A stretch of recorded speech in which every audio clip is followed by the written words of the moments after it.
There it goes. So I need to turn on the audio. Share computer setup. Okay, just in case, there's a few links that has video on this. So yeah, let's go ahead and just jump right into it. And so I'm actually recording it right now. So hopefully it works fine. So let's see. I'm gonna go ahead and jump right into some of the terminology. These learning objectives, I usually put them on Canvas, or we actually go through these quite thoroughly. So I'd like to skip this list. Let's see.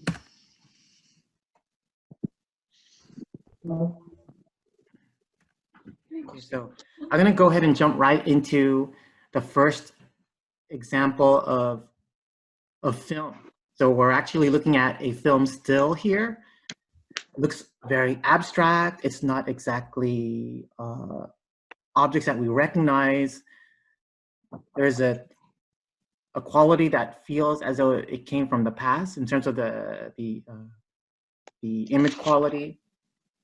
And so this is an early example of film as art made by Oskar Pfissinger. The piece is called Circles. This is considered to be the first experimental film. Okay, so this is actually one of the things that will probably be on the exam. Who is the artist that was the first to create an experimental color film? And so some interesting things about Pfissinger. He's from Germany. This work was published in 1933. So he was actually say he was on the run from the Nazi regime because of his abstract work. I don't know if maybe you guys remember us talking a little bit about censorship, and that in Germany, if you were an artist and you were making modern styles of work, they didn't like it. So yeah, very difficult, but still artists were able to find ways to express themselves. So when it comes to film in general, we like to think of something like cinema. That cinema is something that is greatly shared among many people. So it's considered this mass art, closely monitored by those in authority. So the government is watching what people are producing on film. Something about film in general, people have been making experimental film for generations. You could say that it's not something that is accessible to many people. You would only find these kinds of works, these more experimental works in museums. You won't really see them on regular television or at the cinema or at the theater. So you would actually have to go to an exhibition of some sort. Okay, and so some things about film. If you see the word moving image, that basically means film. And so before film was made, the first examples of this type of moving image was a magic lantern. So magic lantern was this little gadget where it actually spins, in that if you were to, it's basically a wheel that has holes in it, and that whenever it spins, there's actually an image on the other side of the wheel that would change. And so as the wheel moves, you can actually see it, shift from one image to another, very much like a flip book, if maybe you guys have seen those in the past. And so movies were very much like that back in the day. Okay, so if you hear this word being used, cinematography basically is the art of photography and camera work in filmmaking. So you'll hear cinematography being used a lot, especially if you watch film and documentaries, and they talk about, oh, what were the techniques that inspired you to film? These are all cinematography, basically how to film a particular way. Maybe the angle is going to be more dramatic, or maybe it's going to be more subtle. So we are thinking about these different ways to make the art of film a little bit more engaging. Okay. And so this artist here, Edward Muybridge, is one of the, say, pioneers of the moving images. And so who was this Edward Muybridge? He was actually a photographer, and that there was this bet that was going around by this person here, Leland Stanford. And so there was a bet going around saying that when horses are running, that there's actually a moment where they are not touching the ground. And so, yeah, and so people at the time were, that's impossible. How can the horse be not touching the ground? It would fall down, right? And so what Edward Muybridge did was he made a type of camera that was able to take pictures in sequential order, and that it was almost fast enough to capture the motion of certain of people and of animals. And so that mechanism is called this here, zoopraxiscope. And so this zoopraxiscope is a type of first primitive cinema camera. Okay, so this zoopraxiscope, something that will probably be on the exam as well. Also, this artist's name, Edward Muybridge. And if you guys have the chance to look at the key terms list, you'll notice that there are some artist names on there. So try to be aware of them, try to know a little bit about their work, especially how they are described in the book. So if there's anything that I mentioned and you need a little more clarity, just let me know. Okay, so here is an example of that work by Edward Muybridge. And so we are looking at the sequence of images here, and there is actually an image, I believe the third one from the top, that the horse is not touching the ground. And so I think there might be another one as well, or is that the only one? And so there's two of them right in the top. So with this ability to capture motion, Edward Muybridge was able to win this bet that the horse really is in air for a period of time while it's running.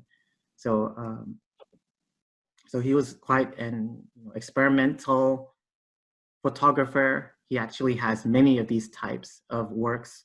He would film people doing somersaults and circus acts, and that he actually has exhibitions of all of these. Very, very important back in the day. The Horse in Motion, proved Stanford correct. Okay, and the only reason why this was able to happen was the improvement in the camera. So last chapter we talked a lot about film, and now in film, you could say they were developing it in many ways that made it faster. So then suddenly they started to notice, oh, we can put all of these images together and we can find ways to view them consecutively. Okay. And so film isn't possible without this idea here, this idea of persistence of vision. So persistence of vision is this idea that the brief retention of an image on the retina after stimulus is removed. And what that basically means is whenever we look at something, and if we were to say that I'm looking at an object, and if I were to take that away, it's still going to be there for a moment of time before it actually is removed from our, say, the residue of our sight. So we look at something and then we take it away, and there's still a little bit of it still there, even though it is physically gone. And so because our eye has this type of capability, it's what causes this illusion of motion possible.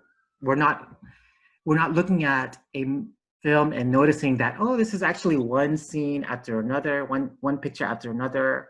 Instead, it seems to magically all connect, and so that's all possible due to this idea here, persistence of vision. And so in the process of film, there are a few, say, terminologies that the photographers and the videographers use a lot, and one of them is a shot. So a shot is basically each piece of uninterrupted sequence of film photographed. So whenever you start the camera, And then until you end it, that's basically one shot. Okay, so if you're going to put a film together, you're going to take several of them. If you hear this word take, a take refers to each filmed version of a shot. So basically, a take is a shot over and over again until the director or the photographer is satisfied. So let's do another take. Let's do that scene over again. Let me record you. Let me record you doing this action. And if I don't like it, let's do another take. And that's what a take is. Okay, so a shot is one whole recording. A take is another version of that same recording. Okay, and so things about film that you'll notice, it is uninhibited by clock time. In other words, the time doesn't actually play into effect in terms of how we view the work.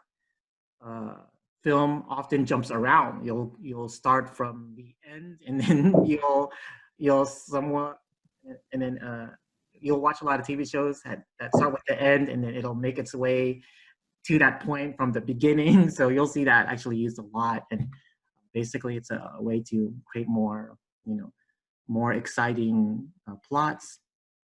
And so something about film, it is to be looked at as this new believable reality. So the things that people are seeing on film is something that we might feel is real.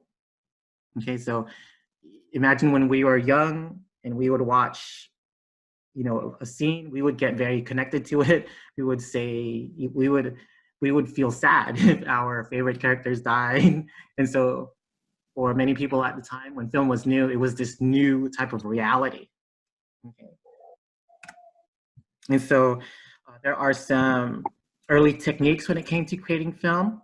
And it took a very long time for film to actually be recognized as a type of art form.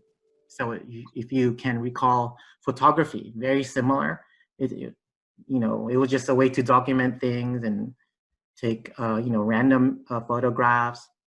And then later they considered it as a type of art, almost the same thing with film.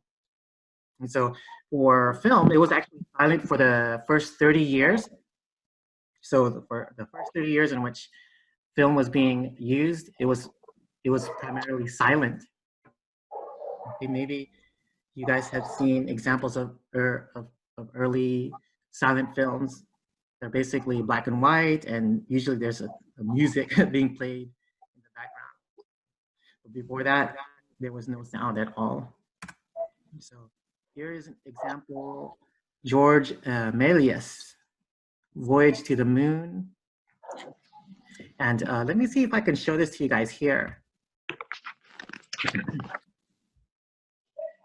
Okay, let's see.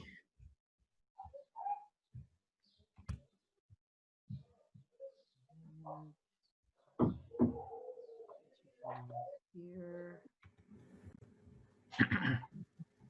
Ooh, video unavailable. Let's see. Try to reload. Usually that works.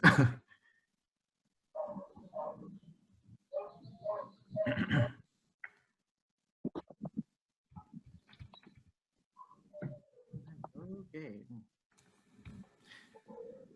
How is it not available? Maybe I think because I'm using a school computer. Okay, look, I'll just post the links, but it's a chapter on film. I was hoping to show you guys some film examples, but okay. I'll post them on the Canvas page a little bit later. So let me go back to the PowerPoint. Let's get to these terminologies. And if we can talk a little bit about the picture there, if you see how everything is arranged, back then, the actors were on a stage, in that if you can imagine, a stage at the school or a stage at an auditorium, film was basically like that, in that the camera would basically show the whole body, and then they would engage in a particular act. They would be running around, they would be acting, they would They would be basically acting out a play, and that's what a film was like back in the day. Just a play on a stage, and that you would see the whole scene all at once. And if you see, the background is painted, so actually quite a lot going on there. So I'm doing homework. Okay, and so we're going to talk a little bit about film editing. So what film editing is, basically when the editor selects the best shots from the raw footage and then reassembles them into a meaningful sequence. So maybe you've dabbled, maybe students have dabbled with this with their cameras. Basically, you're going to record things, and then you might end up cutting some parts out that you don't want. It's actually, you know, a lot of very time consuming, but it's really fun. And they use what is called a parallel editing. Parallel editing is basically they're looking at film, the actual physical film on top of each other, and they're going to remove the scenes that they don't need, and they're going to keep the ones that they do need. So that's what parallel editing was all about. And so one of the early film techniques was called a close-up or a long shot. Maybe you've heard of close-up in photography. So basically the same idea. It's when the camera zooms in and gets a little bit more closer to the actor, a little bit closer to the model, and so on. And they also had a long shot, which is basically the opposite. Instead, the camera was very far, and it creates a little bit of a dramatic entrance or introduction. Okay, and so that's some examples of film editing. There's actually quite a few. And so this artist here, D.W. Griffith, he started to do things like put the camera on a different perspective. And so D.W. Griffith, he moved the camera away from the stage, and that was a really big thing. This film was made in 1916, so wow, over 100 years ago. And you can see that from the film still here, the camera was actually very far from the whole scene, and that too was this new thing. Okay, so again, still black and white, still no sound. You can say that there was, if you can imagine, there would actually be a physical orchestra present in the theater that would be playing music while the film was being shown on the projector screen. So very interesting in how they were able to do that.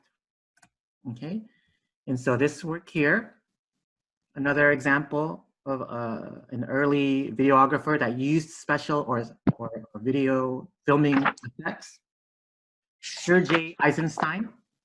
And so he was the first to do a type of a montage or collage type of effect, basically splicing many excerpts of the film and putting them back together. And so let's try this. I'm hoping at least this one should work. Sergei Eisenstein, very much known for his early experiments in filming. Share screen. And this is a really short preview. Hopefully this works. I'm guessing it won't. Let's see.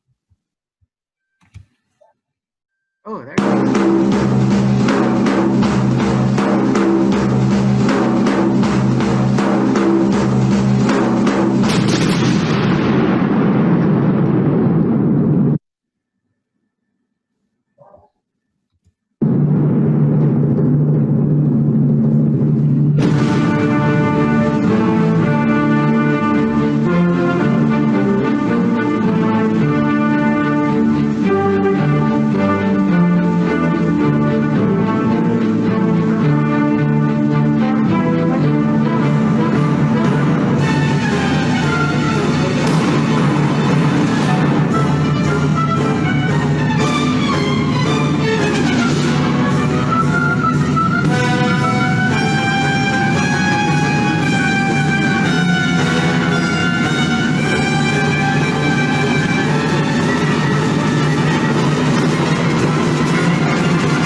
Okay. But that wasn't bad. Do you guys like it? Yes. Yeah, it's Eisenstein very even today many people they recognize him for all of these really experimental things. You'll notice that he does a lot of close-ups. He'll put the camera at these different diagonals. He would stage many people running in one direction. And that was all really a big thing back then. Okay. And so yes, Eisenstein very instrumental in creating some more dynamic films. And so this was one by Salvador Dali. Maybe you guys remember this artist, and Andalusian Dog, 1929.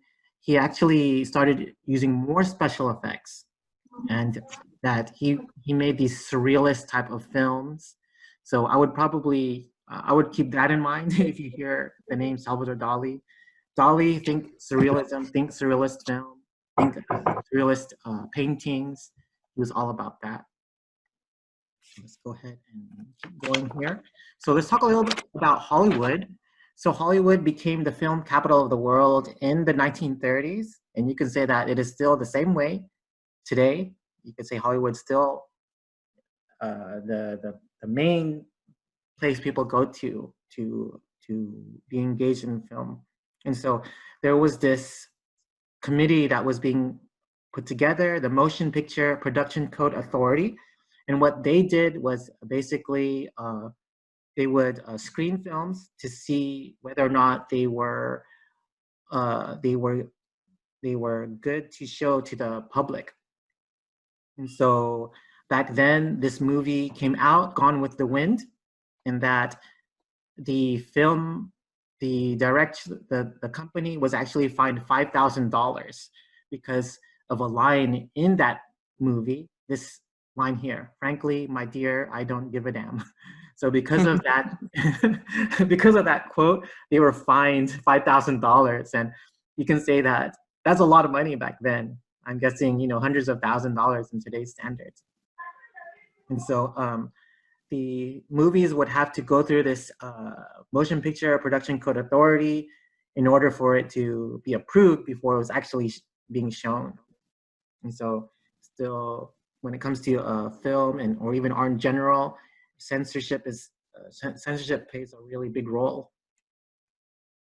Okay, so this artist here, this director here, Orson Welles, Citizen Kane, 1941, he actually contributed to a lot of filmmaking as well.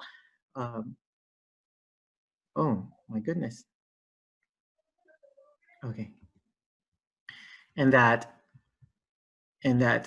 he too would do camera effects that would include different diagonals. And if we look at the film still here, you can see that the actor isn't exactly standing straight. Instead, he's at a diagonal, and that these subtle, say, filming techniques really made the overall movies more dynamic, a little more interesting. And so, yes, Citizen Kane, Orson Welles, very instrumental there. I believe that Orson Welles has a film on Netflix, so if you guys want to try to check that out. So, yes, Orson Welles, very instrumental also in the film industry. And so now let's talk a little bit about film noir. Film noir is a type of television show or movie that deals with these ideas here, with murder for the most part. So a lot of detective story work, something that was very popular in 1940s. It came from Hollywood. They looked at film noir as this dark side of the American dream. So if you can imagine back then, and that whenever a movie was filmed, it would be a type of romance, it would be a type of uplifting film about drama or struggle. But film noir was almost the opposite. Instead, it was more about crime, and it was more about suspense, and it became very, very popular. Okay, so if you like to watch television shows and you like to watch, a CSI or crime shows or anything that deals with that idea, it all really started from this here, from film noir. Noir means black in French, if that helps you guys memorize it a little bit. Okay, and so another say influential film, or actually no, this is an example of the art noir, the film noir, 1945. And so again, I'll put these links on our Canvas page, but I can tell you that I would watch parts of these, and I really love the dialogue, the way they write and the way they talk in the old American way is so creative and so interesting. Okay, so many different artists that contributed to filmmaking. Federico Fellini, La Dolce Vita, and that this filmographer, he actually created a film, and it mentions here, foreshadowing today's critiques of mass media. And so he was an early director that would actually criticize the media, and that he was very adamant at bringing this message out, that whatever people are seeing on television, they're copying, and that he's noticing that people aren't genuine anymore, that everyone's just trying to basically copy something that they've seen on television. So maybe you could say that is parallel to what's happening in today's standards with things like social media or YouTube channels and things like that. Okay. And so there was a genre of film that came out during the 60s. They were these types of biker movies. So maybe if you guys have seen this one, it's called Scorpio Rising. There was a lot of these, I would say they're equivalent to gangster movies, like mobster movies. And so this genre actually came out during this time. Rituals of Brooklyn Motorcycle Gangs. And these were very experimental, very graphic. And again, I'll try to put all of these links on our Canvas page. Okay, Robert Altman. So if you notice the examples that I'm showing you, we're gradually moving forward. So now, 1973, the color quality is getting a lot better, and that these were more about drama. So many different genres being introduced.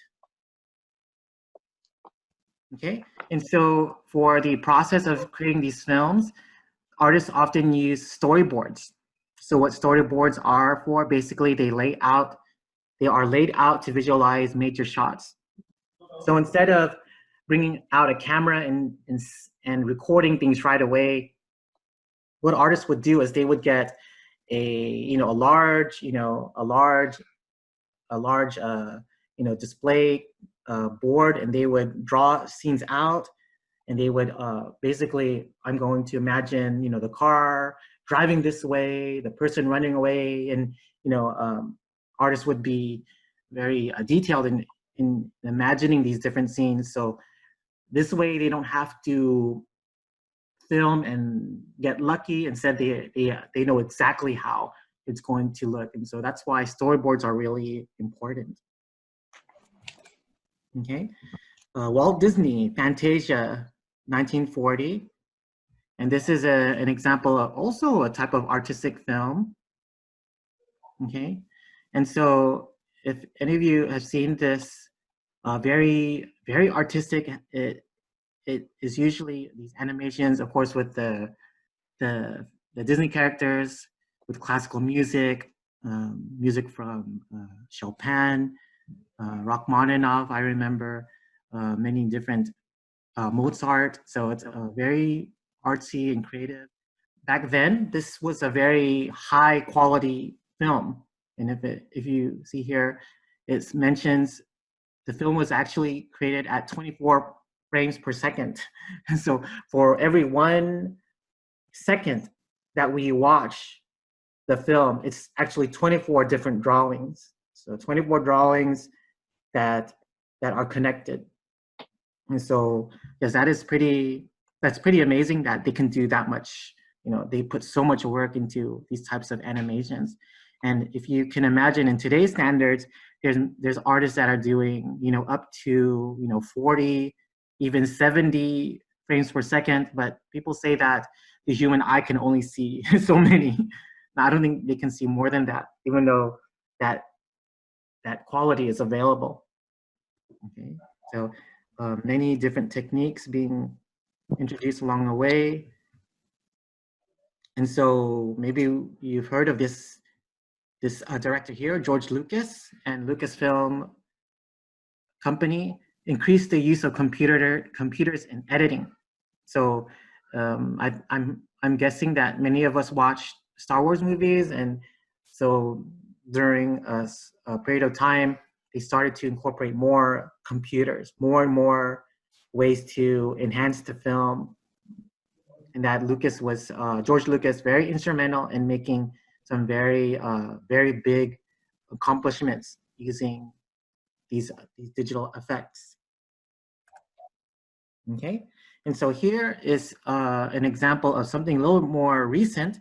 Princess Mononoke, 1997, is an example of a Japanese animation. And so you could say that Japanese animation definitely is making its mark in the world of cinema. And I'm not sure if have any of you guys ever watched a Japanese animation before? Yes. Oh, yep. okay. Yeah. And if you were to point out any differences, what do you think they would be? Subtitles. Oh, sometimes. I feel like they're more like cartoonish, like they're really pretty. Okay. The art style is definitely different.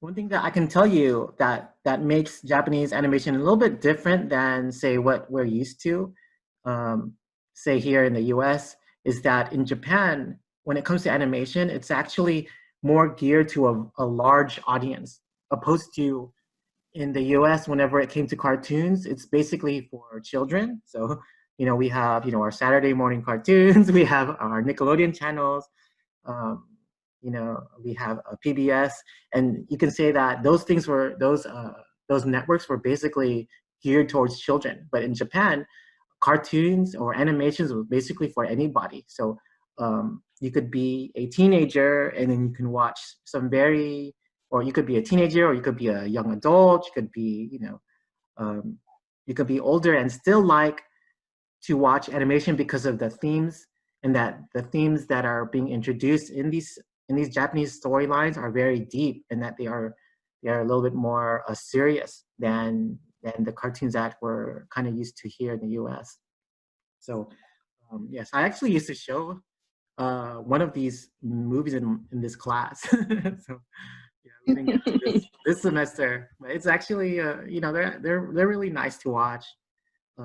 It's really cool to watch with your family, because the films like this, The Princess Mononoke, these I can give you guys a list later if you want to check it out. I think there's one on Netflix at the moment, made by the same company, but I'll look it up. Okay, so moving forward, Guillermo del Toro, Pan's Labyrinth. And this one is actually on Netflix also. So you can see that the filmmakers now putting a lot of energy and effort into the special effects. The budgets are getting larger. The special effects are looking even more realistic, and that Guillermo del Toro very instrumental in creating these types of sci-fi genre movies. Okay, so many contributions to the world of special effects. Okay, and so some terminology when it comes to film, you'll hear, you can say that film was moving away from the normal process, which is the photochemical process, to a more digital process. And so back then, you can imagine film was in those very large cans where you actually had a camera that would very quickly take pictures. And so that is no longer used. Instead, everything is being recorded digitally. Okay. And so you'll hear this term being used a lot to describe movies, blockbusters. Blockbusters is basically when a film is made to be very successful, to be very luxurious, a lot of special effects, a very fast-paced storyline, and something about blockbusters, they draw an international audience. So maybe if you watch something like, the Transformers movies or Fast and the Furious or any of those superhero movies, those would be considered blockbusters because they spend a lot of money and that they are banking on it to be successful, and that it's very very flashy. And so if you hear blockbuster, that's what we're referring to. And so what's interesting about this term blockbusters is that initially that's not what it meant. What a blockbuster meant in the past was that a film group would create something. They would record, they would act out, they would produce this movie that say that this movie was very successful, and that say that I spent $3,000 to make this movie, but for some reason it got really really popular, and that I made millions off of this movie. That's what a real blockbuster was. Basically spending the certain amount of money, but making so much back. They're making so much back because of how successful it was. That's what blockbusters meant in the past. So it's interesting how it's mentioned here in this way. Okay, and so again, moving away from digital film, they used what is called a digital cinema package, a DCP, that replaced those very large, heavy film cans. And so you'll hear producers being very careful about, okay, where is the DCP? Where is the digital projection? Where is that package? Because that's basically gold for them. That's where they store all the film data. Okay, and so this is another example of an artist that contributed a lot to the film industry, Ridley Scott, Prometheus. And so if you guys have ever watched an Alien movie or any movie in the Alien series, usually a lot of them have Sigourney Weaver, that actress. Ridley Scott is the one that made that movie. He also made a lot of other, sci-fi movies. And what he did was he actually started to use 3D projection cameras.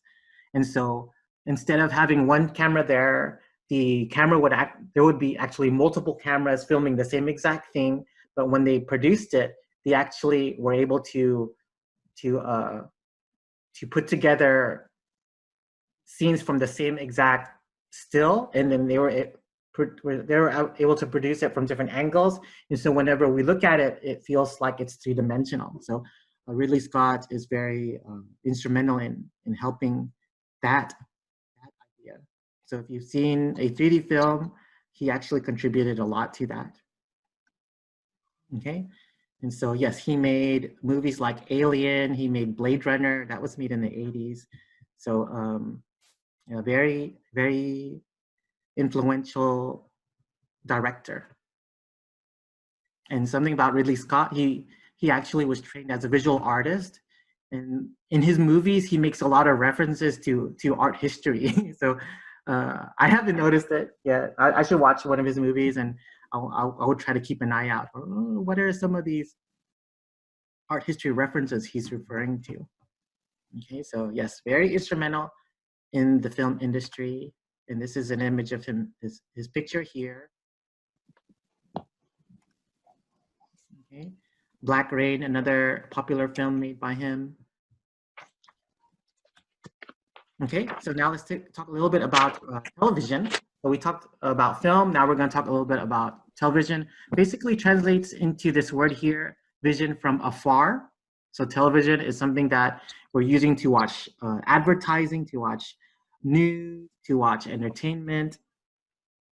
And so yes, you could say that television is an everyday necessity for many of us. Okay, so television means vision from afar.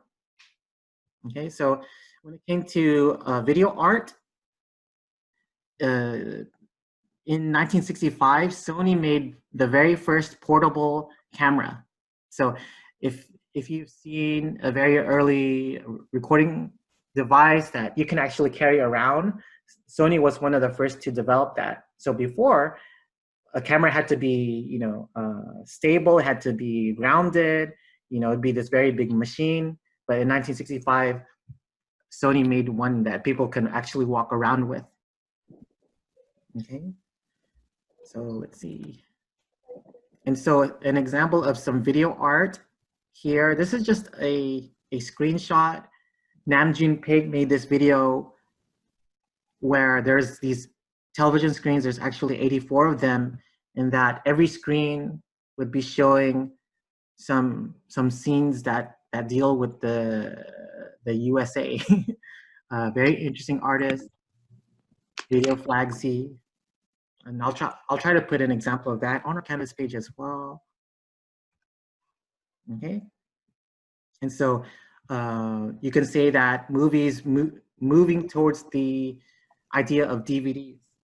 So back then it was just film, and then, or you could say the Zooproxoscope, and then or the flip books, and then the Zooproxoscope, and then you had the moving film, the moving images, and then you had the cameras, and now the DVDs.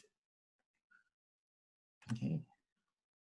And so there are, again, more examples of art films, and this one is also, I'll put a link of this on our Canvas page.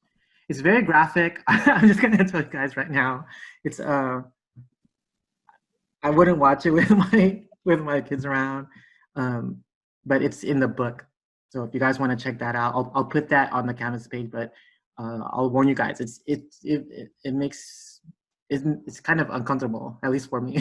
So I'll post that on there. I remember when I showed this to my high schoolers, and then I told them, I almost forgot that this was there.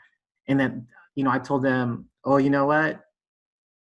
Don't look at that. And then they, of course, they all looked it up during the break. And they were pretty traumatized. So yeah, so it's a really weird movie. But if you want to check it out and you want to, get a kick out of it, it's there. Okay. And so some interesting things that artists are doing with film. If you look at this example here, the digital projector, the projection is actually on a building. So many artists are doing some really fascinating things with the projection. Okay. And so let's see. So the movement towards using more and more computers to create works that deal with film. Okay. And so something that they were able to move away from when it came to making movies, there would be a lot of things like the film would get tangled, and so sometimes the film would get too hot, and so they were actually able to move away from that because of the films were all digital.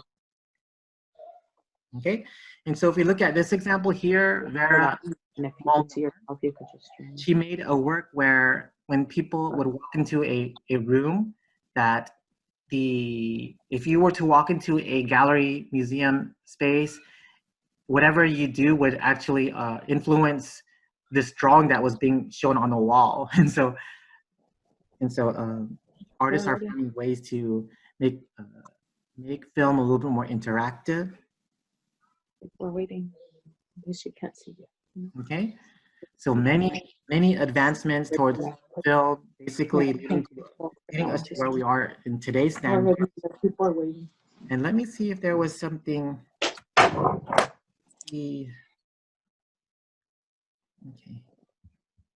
let me check if there was more. that deals with this. I think that's it. So that's actually it for this chapter. So what I'm going to end up doing is I'm going to end up recording our PowerPoint lectures. I'm gonna periodically record them. Then I'm gonna publish them on our Canvas page so that you guys can check them out whenever you like, so that you don't have to log on the Wednesday nights, even though I don't mind it, but I think that it's a little bit more convenient if we can just watch the video anytime. So look forward to that. So does anyone have any questions about the things that we talked about in this class so far? Nope. No. Okay, so yes, if you want to try to do some of that extra credit, it should help out a little bit. I'll try to think of some more projects for you guys to do to make the time go by a little bit more. So I guess I'll talk to you guys again soon. All right. All Bye-bye. right, good night. Bye. Good night. Thank you.